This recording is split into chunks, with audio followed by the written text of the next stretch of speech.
This is 234 Disrupt with KJ, with me, your host, Kunle Ajayi. I want us to answer this question. Who is your family? Or who do you regard as family to you? The truth has to be said. Family is way past who you grew up with in the same house. Way past that. So a lot of people regard family right now as a free pass for manipulation, control, guilt-tripping, gaslighting, soul-crushing words, all in the name of tradition and age. I dare say this, just because someone shares blood with you does not mean they should terminate your joy. Yeah, I'll say that again.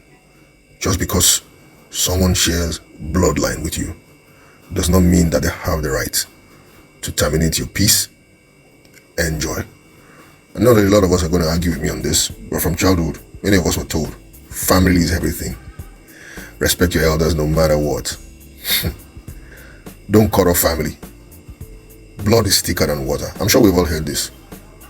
But no one has told us that blood is not thicker than peace. Sometimes the people who hurt us the most sit at our family table and they wrap it in a 4-lettered word and they call it love.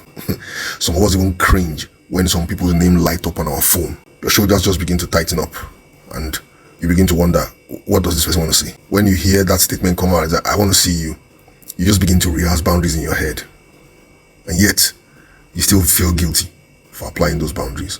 I just want to let us know that that's not overthinking. It's your nervous system remembering who is unsafe around you and who is unsafe around your children. I normally tell people this. When a child is born and people come around and try to carry that child and that child begins to cry, please note that individual that once that child is being carried, that child begins to go off the hook with noise. It's that child's defense mechanism in place at that particular point in time. When people consistently disregard your emotional well-being, insult your identity, mock your pain, or even try manipulating you to silence, your body knows before your mind can justify. I dare say this again.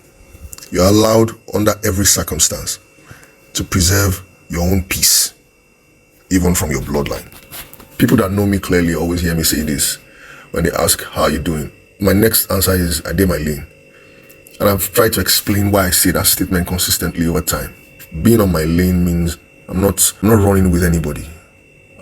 I'm in charge of my lane. I mean, in my own lane, I can decide to park my car and just stay there. I'm not in competition with nobody. You might have relatives who whisper to you, you're too sensitive, you're too disrespectful, you're too proud. But ask yourself this, how many times did you silence your truth in your own family, in your extended family, amongst older people, just to keep your peace? How many times did you feel like a stranger, even in your own family? How long will you keep bleeding just to maintain family unity?